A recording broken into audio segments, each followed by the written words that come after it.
नमस्ते दोस्तों, कैसे हो आप। Welcome to my channel. तो आज का दिन है अप्रैल 8 2025 और दुनिया भर में एक इकोनॉमिक सुनामी चल रहा है। स्टॉक मार्केट्स क्रैश हो रहे हैं, पोर्टफोलियोज लाल हो रहे हैं और सबके दिल में एक ही सवाल है कि ये आखिर हो क्या रहा है और इसका असर इंडिया पे क्या पड़ेगा। तो यूएस प्रेसिडेंट डोनाल्ड ट्रंप ने अप्रैल 2 को अपने टैरिफ्स अनाउंस कर दिए। 26% इंडिया पे, 54% चाइना पे और बाकी के दुनिया पे भी भारी ड्यूटीज लगा दिया है उन्होंने। इसके बाद से ग्लोबल मार्केट्स में जैसे ब्लैक मंडे जैसा सीन बन गया है। सेंसेक्स लगभग 3000 प्लस पॉइंट्स गिर गया, निफ्टी 22,000 के नीचे और दुनिया भर में लगभग ट्रिलियंस वाइप आउट हो चुके हैं। आज के वीडियो में हम तीनों बड़े एंगल्स को कवर करेंगे। ट्रम्प का टैरिफ प्लान क्या है, ग्लोबल स्टॉक मार्केट क्रैश का पूरा ब्रेकडाउन और इंडिया इसमें कैसे कहाँ खड़ा है। तो पहले समझते हैं कि ट्रम्प ने किया क्या है। तो अप्रैल 2 2025 को उन्होंने लिबरेशन डे डिक्लेयर किया और एक मैसिव टैरिफ पैकेज लॉन्च किया। इंडिया पे लगभग 26% टैरिफ, चाइना पे 54%, 20% पहले ही था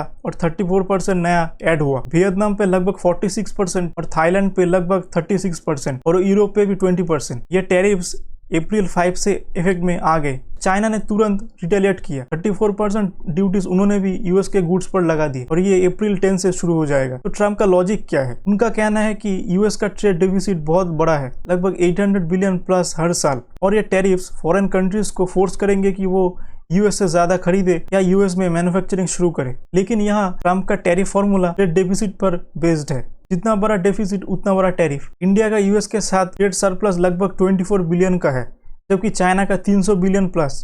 तो ट्रम्प ने कहा था कि इंडिया पे 52% टैरिफ लगना चाहिए, पर उन्होंने 26% रखा, क्योंकि इंडिया और यूएस के बीच में एक बायलैटरल ट्रेड की एग्रीमेंट की बात चल रही है। लेकिन अभी के लिए ये 26% भी एक्सपोर्टर्स के लिए बहुत ही बड़ा झटका है और अभी तक वॉल स्ट्रीट से लेकर बॉम्बे स्टॉक एक्सचेंज तक सब इसके शौक में है।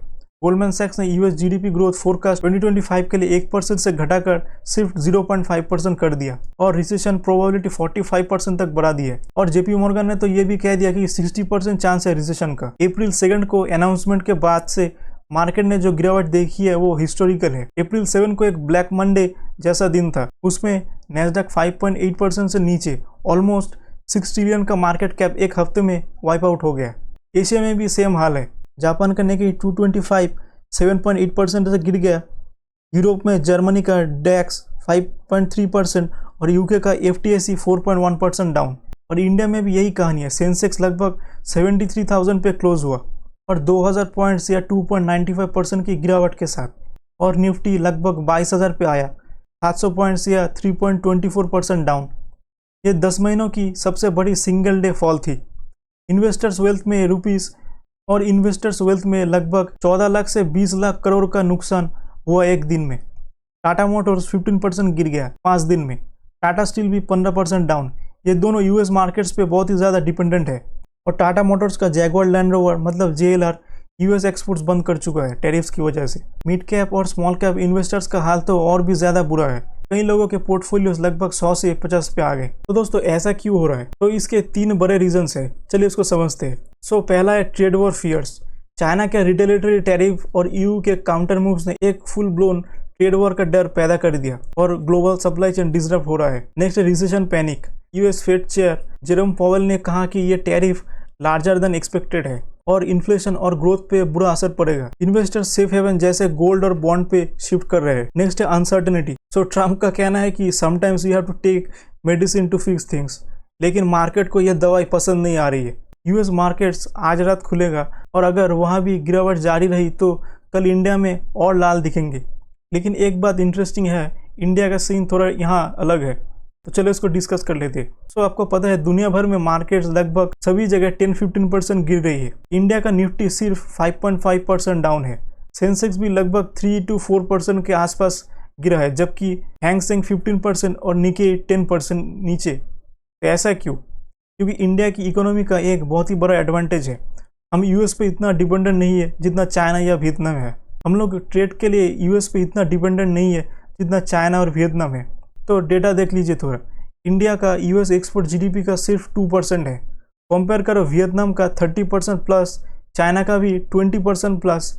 जीडीपी ग्रोथ पे इम्पैक्ट इंडिया पे लगभग नेग्लिजिबल है, सिर्फ 0.2% का हिट, जबकि वियतनाम पे लगभग 6.9% और चाइना पे 1.1% का नेगेटिव इम्पैक्ट पड़ेगा।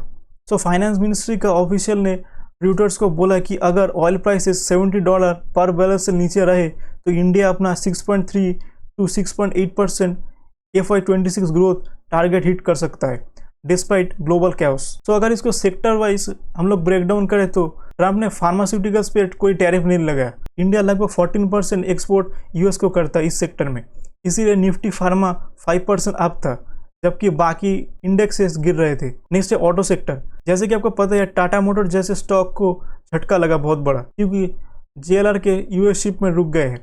25% टैरिफ और इंपोर्टेड कार्स ने ऑटो सेक्टर को लगभग 6 to 7% नीचे खींच दिया। नेक्स्ट है आईटी। सो निफ्टी आईटी 7% गिरा। यूएस रिसेशन फियर से क्लाइंट स्पेंडिंग घट सकता है, और जैसे कि आपको पता है इन्फोसिस, विप्रो, टीसीएस ये सब लोग बहुत ही ज्यादा यूएस पर डिपेंडेंट है। मतलब जैसे कि आपको पता ही है हम लोगों का आईटी सेक्टर बहुत ही ज्यादा यूएस पर डिपेंडेंट है। इसी वजह से आप देखिए विप्रो जैसे स्टॉक्स लगभग 6% डाउन है। Domestic sector, so financial, cement, aviation जैसे domestic focused sector comparatively safe है। जैसे देखिए एचडीएफसी बैंक, आईसीसीआई सिर्फ 3.5% गिरे हैं। चाइना के 54% टैरिफ की वजह से यूएस कंपनीज इंडिया की तरफ शिफ्ट हो सकते हैं, और इसकी वजह से टेक्सटाइल अपैरल में इंडिया कॉम्पिटिटिव बन सकता है। तो गोल्डमैन सैक्स ने कहा कि India has likely past its worst slow down phase. तो जब ये स्टॉर्म नॉर्मलाइज होगा इंडिया एक विनर बन सकता है, लेकिन अभी के लिए वोलाटिलिटी रहेगी। तो दोस्तों आपका पोर्टफोलियो कैसा चल रहा है कमेंट सेक्शन में जरूर बताइए। तो अब यूएस की बात करते हैं, जो डोनाल्ड ट्रंप का नया ड्रामा चल रहा है वहाँ पे। दोस्तों जैसे कि आपको पता है यूएस पे अगर कुछ होगा तो वहाँ उसका इम्पैक्ट थोड़ा सा इंडिया पर भी आएगा। यूएस में ट्रंप के अगेंस्ट मैसिव प्रोटेस्ट शुरू हो गया है। लोग कह रहे हैं कि यूएस में कोई राजा नहीं है, मनमानी नहीं चलेगी, क्योंकि एक बड़ी आबादी specially middle class 401k plan और म्यूचुअल फंड्स जैसे चीजों में इन्वेस्ट करते हैं। बिल एक्मैन एक बिलियनर है जो पहले ट्रंप का सपोर्टर था, अब वो भी कह रहे हैं कि ये एक इकोनॉमिक न्यूक्लियर विंटर है। तो दोस्तों ट्रंप का जवाब क्या था जब उनसे पूछा गया कि क्या आप स्टॉक मार्केट क्रैश चाहते हो, तो उन्होंने कहा I don't want energy. You have to take medicine to fix something. और यह दवाई वाला लॉजिक मार्केट्स को समझ नहीं आया, और नेस्डैक भी लगभग बेयर मार्केट में एंटर कर चुका है। तो इंटरनेट में कुछ थ्योरीज है, जैसे सोशल मीडिया में एक थ्योरी चल रहा है कि ट्रंप पर्पसली मार्केट क्रैश करा रहे हैं ताकि यूएस ट्रेजरीज में कैश जाए, फेड रेट्स कट करे और अमेरिकन मैन्युफैक्चरर्स को बूस्ट मिले। लेकिन इकोनॉमिस्ट का कहना है कि ये चेस नहीं ब्लंडर है। जेपी मॉर्गन ने यूएस जीडीपी को लगभग 0.3% कॉन्ट्रैक्शन प्रेडिक्ट किया है। तो दोस्तों आगे क्या, तो अगर मार्केट्स 10 to 20% और गिरे तो क्या ट्रेडिंग हॉल्ट हो सकता है। तो यूएस में नेस्डैक के लिए 20% ड्रॉप पे लेवल 3 सर्किट ब्रेकर लगता है। इंडिया में निफ्टी पे 10% पे 1 घंटा हॉल्ट और 20% पे फुल डे। तो कल अगर यूएस गिरा तो इंडिया में भी ये सीन हो सकता है। और ट्रंप में अभी बहुत ही प्रेशर है, और ईयू इंडिया के साथ ट्रेड डील फास्ट ट्रैक करना चाहता है, और अगर ट्रंप ऐसे ही अड़े रहे तो उनकी अपनी जनता, अमीर गरीब मिडिल क्लास सब विरोध में खड़े होंगे। लेकिन अगर समझौता हुआ तो शायद मार्केट्स रिकवर करेंगे फिर से।